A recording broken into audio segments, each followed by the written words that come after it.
Hi there, welcome back. We're reading Charlotte's Web and we're on chapter 9, so let's get started. Chapter 9, Wilbur's Boast. A spider's web is stronger than it looks. Although it is made of thin, delicate strands, the web is not easily broken. However, a web gets torn every day by the insects that kick around in it, and a spider must rebuild it when it gets full of holes. Charlotte liked to do her weaving during the late afternoons, and Fern liked to sit nearby and watch. One afternoon she heard a most interesting conversation and witnessed a strange event. "You have awfully hairy legs, Charlotte," said Wilbur, as the spider busily worked at her tasks. "My legs are hairy for a good reason," replied Charlotte.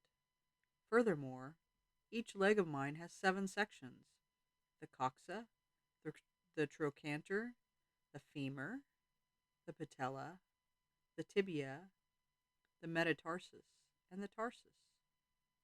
Wilbur sat bolt upright. "You're kidding," he said. "No, I'm not either. Say those names again. I didn't catch them the first time."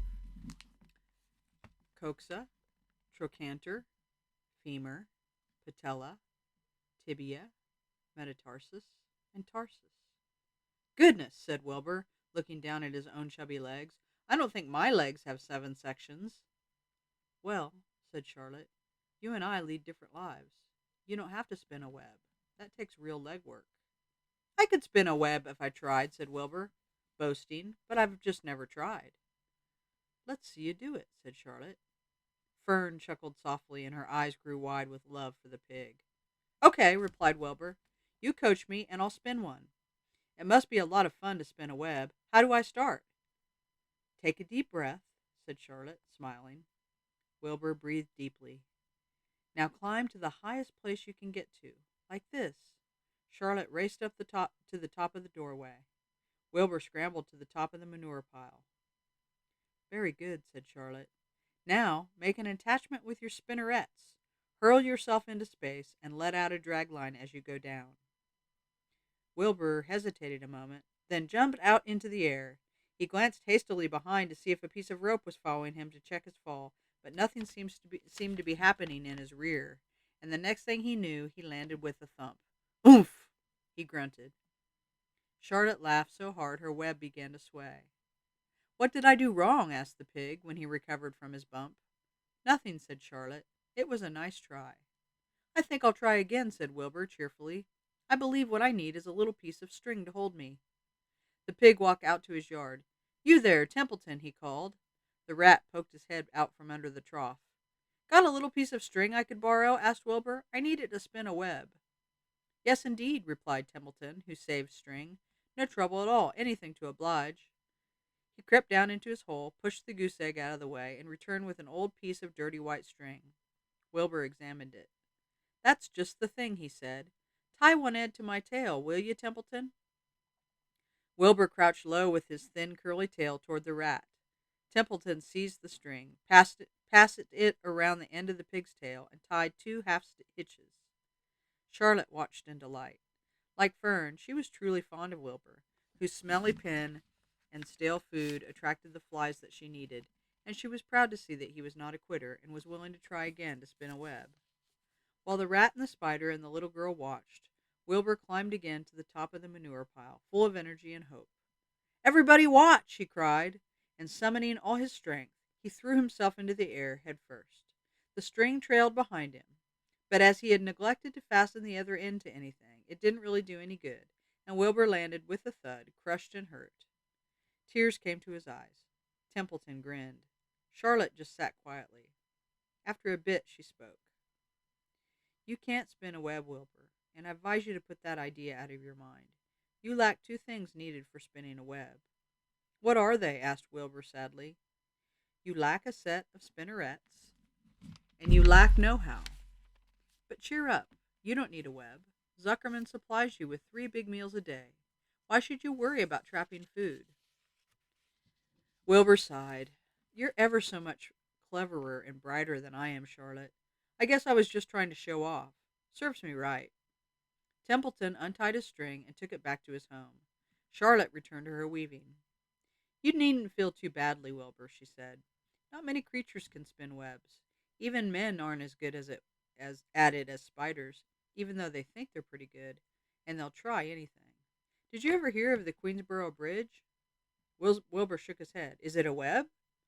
Well, sort of, replied Charlotte. But do you know how long it took men to build it? 8 whole years. My goodness, I would have starved to death waiting that long. I can make a web in a single evening. What do people catch in the Queensboro Bridge? Bugs? Asked Wilbur. No, said Charlotte. They don't catch anything. They just keep trotting back and forth across the bridge, thinking there is something better on the other side. If they'd hang head down at the top of the thing and wait quietly, maybe something good would come along. But no, with men, it's rush, rush, rush, every minute. I'm glad I'm a sedentary spider. What does sedentary mean? Asked Wilbur. Means I sit still a good part of the time and don't go wandering all over creation. I know a good thing when I see it, and my web is a good thing. I stay put and I wait for what comes. It gives me a chance to think. Well, I'm sort of sedentary myself, I guess, said the pig. I have to wait around here whether I want to or not. You know where I'd really like to be this evening? Where? In a forest, looking for beech nuts and truffles and delectable roots, pushing leaves aside with my wonderful strong nose, searching and sniffing along the ground, smelling, smelling, smelling. You smell just the way you are, remarked a lamb who has just walked in. I can smell you from here. You're the smelliest creature in the place. Wilbur hung his head. His eyes grew wet with tears. Charlotte noticed his embarrassment, and she spoke sharply to the lamb. Let Wilbur alone, she said. He has a perfect right to smell, considering his surroundings. You're no bundle of sweet peas yourself. Furthermore, you were interrupting a very pleasant conversation. What were we talking about, Wilbur, when we were so rudely interrupted? Oh, I don't remember, said Wilbur. It doesn't make any difference. Let's not talk any more for a while, Charlotte. I'm getting sleepy. You go ahead and finish fixing your web, and I'll just lie here and watch you. It's a lovely evening. Wilbur stretched out on his side. Twilight settled over Zuckerman's farm, and a feeling of peace. Fern knew it was almost supper time, but she couldn't bear to leave. Swallows passed on silent wings in and out of the doorways, bringing food to their young ones. From across the road, a bird sang, Whippoorwill, whippoorwill. Lurvy sat down under an apple tree and lit his pipe. The animal sniffed the familiar smell of strong tobacco. Wilbur heard the trill of the tree toad and the occasional slamming of the kitchen door. All these sounds made him feel comfortable and happy, for he loved life and loved to be part of the world on a summer evening. But as he lay there, he remembered what the old sheep had told him. The thought of death came to him, and he began to tremble with fear. Charlotte, he said softly. Yes, Wilbur. I don't want to die. Of course you don't, said Charlotte in a comforting voice. I just love it here in the barn, said Wilbur. I love everything about this place. Of course you do, said Charlotte. We all do. The goose appeared, followed by her 7 goslings. They thrust their little necks out and kept up a musical whistling like a tiny troop of pipers. Wilbur listened to the sound with love in his heart. Charlotte, he said. Yes, said the spider. Were you serious when you promised you would keep them from killing me? I was never more serious in my life. I am not going to let you die, Wilbur. How are you going to save me? Asked Wilbur, whose curiosity was very strong on this point.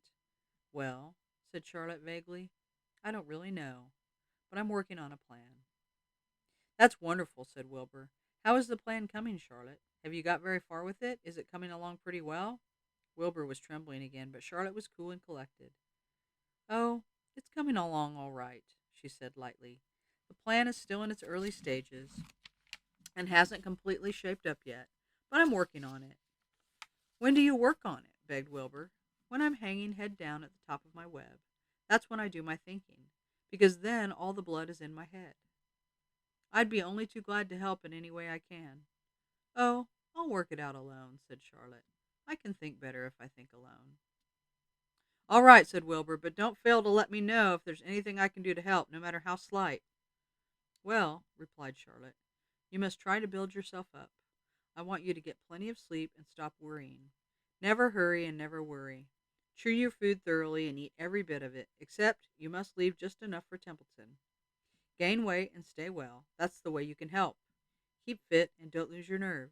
Do you think you can understand? Yes, I understand, said Wilbur. Go along to bed then, said Charlotte. Sleep is important. Wilbur trotted over to the darkest corner of his pen and threw himself down. He closed his eyes. In another minute he spoke. "Charlotte," he said. "Yes, Wilbur." "May I go to my trough and see if I left any of my supper? I think I left just a tiny bit of mashed potatoes." "Very well," said Charlotte, "but I want you in bed again without delay." Wilbur started to race out to his yard. "Slowly, slowly," said Charlotte. "Never hurry and never worry." Wilbur checked himself and crept slowly to his trough. He found a bit of potato, chewed it carefully, swallowed it, and walked back to bed. He closed his eyes and was silent for a while. "Charlotte," he said in a whisper. "Yes." "May I get a drink of milk? I think there are a few drops of milk left in my trough." "No, the trough is dry, and I want you to go to sleep. No more talking. Close your eyes and go to sleep." Wilbur shut his eyes. Fern got up from her stool and started for home, her mind full of everything she had seen and heard. "Good night, Charlotte," said Wilbur. "Good night, Wilbur." There was a pause. "Good night, Charlotte." "Good night, Wilbur." "Good night. Good night."